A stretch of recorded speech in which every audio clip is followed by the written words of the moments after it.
तो हेलो दोस्तों, कैसे हो आप सब। आई होप आप सब अच्छे हो। मैं आपको एक ऐसी कहानी बताने जा रहा हूँ जिसे सुनकर शायद ही आप मेरी बातों पर विश्वास नहीं करेंगे, लेकिन ये मेरे जीवन में घटित हुई एक कहानी है जिसको मैं आपके साथ शेयर करना चाहता हूँ। तो चलिए वीडियो को देरी नहीं करते हुए चलते हैं वीडियो की ओर। औरोबिंदो फार्मा लिमिटेड कंपनी में ऑपरेटर का काम करता हूँ और मेरा घर कंपनी से 10 किलोमीटर दूर है। मेरे पास एक बाइक होती है जिसे मैं कंपनी से घर और घर से कंपनी का सफर पूरा करता हूँ। एक दिन मैं कंपनी से घर जा ही रहा था कि मुझे मेरे कॉलेज जिसमें मैं ग्रेजुएशन पूरा किया था के बाहर एक लड़की दिखाई देती है जो मुझे देखते हुए मुस्कुरा रही है। मैं उसे अनदेखा करते हुए घर की ओर निकल पड़ा।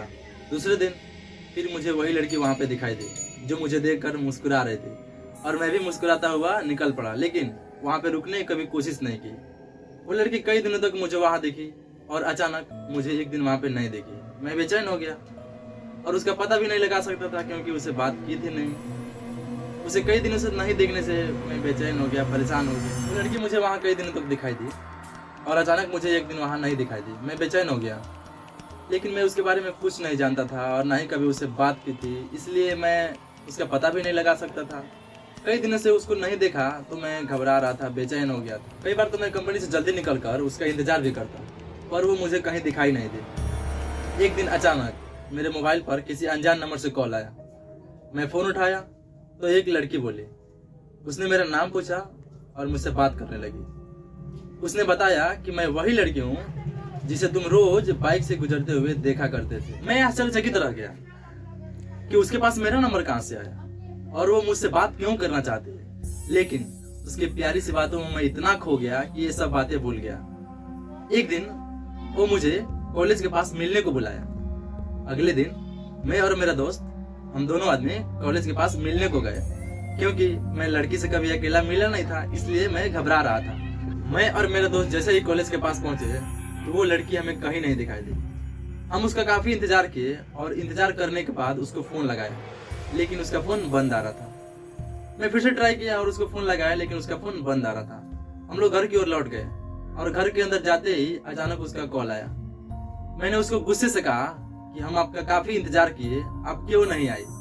उसने कहा कि तुम अपने दोस्त को साथ में लेकर क्यों आए थे, मैं तुमसे अकेले मिलने को कहा था। मैंने कहा ठीक है, मैं तुमसे अकेले मिलने आऊंगा। अगले दिन सुबह सुबह मैंने उसको फोन लगाया, लेकिन उसका फोन उसकी मम्मी ने उठा लिया। एक बार तो मैं डर गया, लेकिन कॉलेज के प्रोजेक्ट के बहाना कर उसकी मम्मी से प्रिया से बात करने की कोशिश की। उसकी मम्मी ने कहा तुम पागल हो गए हो, प्रिया को मरे हुए तो 3 महीने हो चुके। मैं हक्का बक्का रह गया और मेरे हाथ से मोबाइल गिर गया। मैं पूरी तरह कांपने लगा।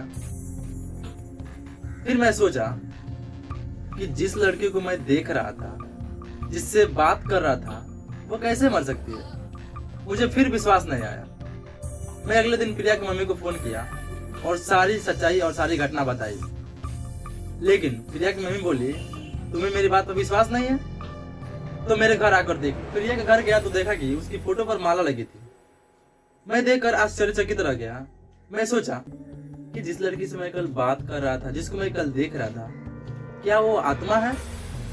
फिर ये बात मैं प्रिया की मम्मी को पूरी घटना बताई। उसकी मम्मी ने ये बातें सुनकर भावुक हो गई। फिर मैंने अपनी सिम निकाल कर तोड़ दी और नई सिम ले ली।